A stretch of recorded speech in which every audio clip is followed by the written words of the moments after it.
सुप्रभात प्यारे बच्चों। कक्षा +2 का पोल साइंस का हमारा टॉपिक चला हुआ था कांग्रेस प्रणाली, चुनौतियों और पुनर्व्यवस्था। उसी कड़ी में आगे बढ़ेंगे हम कि 1967 का आम चुनाव आ जाता है और 1967 के आम चुनाव से जुड़ी हुई एक घटना, यहाँ राजस्थान की घटना के बारे में पढ़ेंगे। चुनाव कथा राजस्थान में एक गांव की। यह प्रसंग 1967 के विधानसभा के चुनाव का है। चोमू नामक निर्वाचन क्षेत्र में राजस्थान का एक विधानसभा क्षेत्र है चोमू। कांग्रेस स्वतंत्र पार्टी के आमने सामने थे, लेकिन उस निर्वाचन क्षेत्र में एक गांव देवीसर में यह हुआ कि स्थानीय राजनीति का समीकरण कांग्रेस और स्वतंत्र पार्टी के चुनावी गणित में जा उलझा। क्या उलझन थी? देवीसर में शेर सिंह नाम के व्यक्ति का दबदबा था, परंतु धीरे धीरे उसका भतीजा भीम सिंह ज़्यादा लोकप्रिय होने लगा था। हालांकि दोनों ही राजपूत थे, किंतु भीम सिंह ने पंचायत का प्रधान बनने के बाद अन्य समुदायों के बीच भी जगह बना ली थी।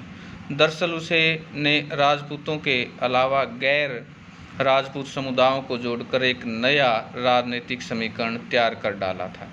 भीम सिंह ने आसपास के गांवों में ग्राम प्रधान के पद के लिए कई उम्मीदवारों को समर्थन देने की घोषणा करके एक गठबंधन सा तैयार कर लिया था। भीम सिंह इतने भर से संतुष्ट नहीं था।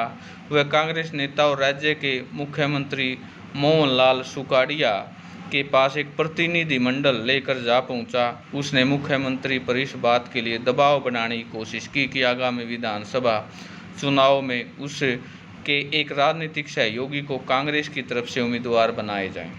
राजनीति में ऐसा चलता रहता है, जहां पर भी जिस व्यक्ति का प्रभाव होता है जोड़ तोड़ करता है।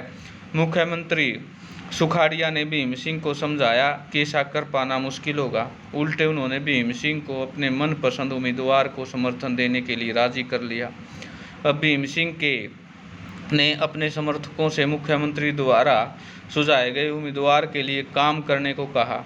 दरअसल भीम सिंह यह बात भली भांति जानता था कि अगर कांग्रेस उम्मीदवार जीत जाता है तो उसका मंत्री बनना तय है। उसके मंत्री बनने का अर्थ है भीम सिंह मंत्री से सीधे संपर्क स्थापित कर सकता है।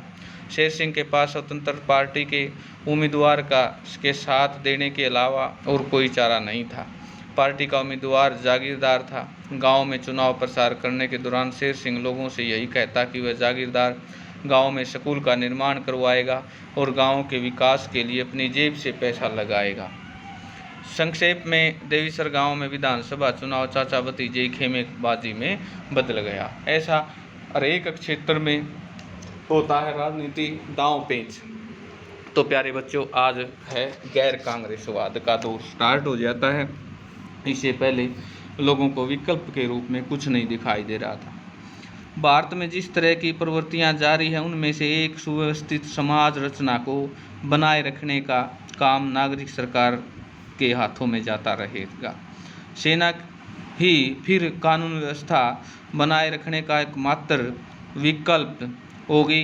भारत को लोकतांत्रिक ढांचे के भीतर विकसित करने का महान प्रयोग असफल हो चुका था। नेविस मैक्सवेल ने उपयुक्त बातें अपने लेख इंडियाज ग्रेट डेमोक्रेसी में कही थी। इस लेख में लंदन टाइम्स में प्रकाशित हुआ था। गैर कांग्रेसवाद कब स्टार्ट हुआ? यह स्थिति देश के दलगत राजनीति से अलग थलग नहीं रह सकती थी। विपक्षी दल जन विरोधों की अगुवाई कर रहे थे और सरकार पर दबाव डाल रहे थे। कांग्रेस की विरोधी पार्टियों ने महसूस किया कि उसके वोट बट जाने के कारण ही कांग्रेस सत्तासीन है।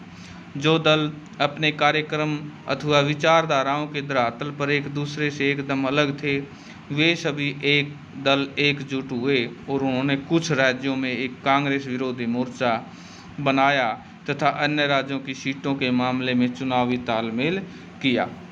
इन दलों को लगा कि इंदिरा गांधी की अनुभवहीनता और कांग्रेस की अंदरूनी उठापटक से उन्हें कांग्रेस को सत्ता से हटाने का एक अवसर हाथ लगा। समाजवादी नेता राम मनोहर लोहिया ने इस रणनीति को गैर कांग्रेसवाद का नाम दिया। उन्होंने गैर कांग्रेसवाद के पक्ष में संवैधानिक तर्क देते हुए कहा कि कांग्रेस का शासन अलोकतांत्रिक और गरीब लोगों के हितों के खिलाफ है, इसलिए गैर कांग्रेसी दलों का एक साथ आना जरूरी है ताकि गरीबों के हक में लोकतंत्र को वापस लाया जा सके। चुनाव का जन आदेश क्या था? व्यापक जन आदेश राजनीतिक दलों के ध्रुवीकरण की इसी माहौल में लोकसभा राज्य विधानसभाओं के लिए 1967 फरवरी में चौथे आम चुनाव हुए। कांग्रेस पहली बार नेहरू के बिना मतदाताओं का सामना कर रही थी। चुनाव के परिणामों में कांग्रेस को राष्ट्रीय और प्रांतीय स्तर पर गहरा धक्का लगा। तत्कालीन अनेक राजनीति पर्यवेक्षकों ने चुनाव परिणामों की राजनीतिक भूकंप की संज्ञा दी। कांग्रेस को जैसे तैसे लोकसभा में बहुमत तो मिल गया था, लेकिन उनको प्राप्त मतों के प्रतिशतता सीटों की संख्या में भारी गिरावट आई थी। तब से पहले कांग्रेस कभी न तो इतने वोट मिले थे और न ही इतनी कम सीटें। इंदिरा गांधी के मंत्रिमंडल में आधे मंत्री चुनाव हार गए। तमिलनाडु में कामराज, महाराष्ट्र में एस.के. पाटिल, पश्चिम बंगाल में अतुल्य घोष और बिहार में के.बी. सहाय जैसे राजनीतिक दिग्गजों को मुंह की खानी पड़ी।